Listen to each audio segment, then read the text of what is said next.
The Kashmir files, इस film की चर्चा इस वक्त पूरे देश में हो रही है। कश्मीरी हिंदुओं के पलायन और नरसंहार को इस फिल्म में दिखाया गया है। पहले भी कश्मीरी पंडितों के बारे में चर्चा होती रही है, लेकिन पहली बार इस पृष्ठभूमि पर कोई फिल्म बनी है और जिसकी चर्चा काफी हो रही है। कश्मीरी हिंदुओं के पलायन और उनके ऊपर बर्बरता की ऐसी कहानी दिखाई गई है कि जिसे देखकर आपकी आंखों में आंसू आ जाएंगे। फिल्म में एक कहानी गिरिजा टिक्कू की भी दिखाई गई है। 2019 में अमेरिका में कश्मीरी मूल की लेखिका सुंदा वशिष्ठ ने भी गिरिजा टिक्कू का जिक्र किया था। उनका एक वीडियो अब वायरल हो रहा है। कहानी गिरिजा कुमारी टिक्कू की, जिसे सुनकर गुस्सा भी आएगा और आंखों में आंसू भी। 11 जून 1990 का वो दिन जब गिरिजा कुमारी टिक्कू सैलरी लेने के लिए स्कूल गई थी। वह स्कूल में लैब असिस्टेंट का काम करती थी। स्कूल बांदीपुरा जिले में था और सैलरी लेने के बाद वह उसी दिन उसी गांव में जहां स्कूल था अपनी एक सहकर्मी के घर मिलने गई।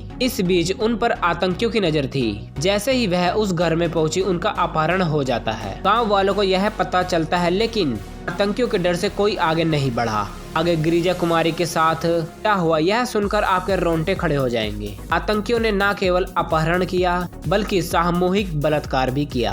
दरिंदों का मन जब इससे भी नहीं भरा तो आरा मशीन के बीच में रखकर गिरिजा को काट दिया। आतंकी इससे कई संदेश देना चाहते थे और कश्मीरी हिंदुओं के बीच अपना डर बैठाना चाहते थे। गिरिजा टिक्कू अपने पीछे अपनी बूढ़ी माँ, पति और अपने 2 छोटे बच्चों को छोड़ गई।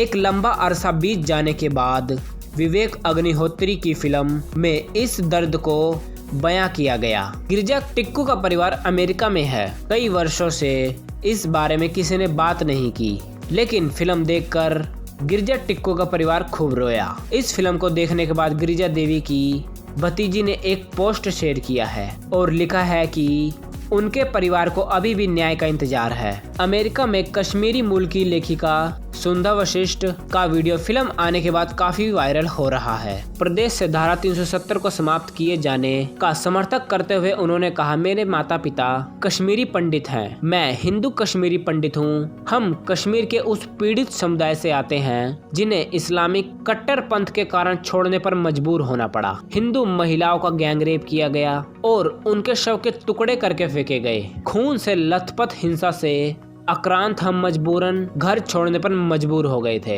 सुंदा ने उस वक्त की भयानक हिंसा को याद करते हुए कहा कि हमारे घर जलाए गए, बागों में आग लगाई गई, धार्मिक पहचान के आधार पर निशाना बनाया गया।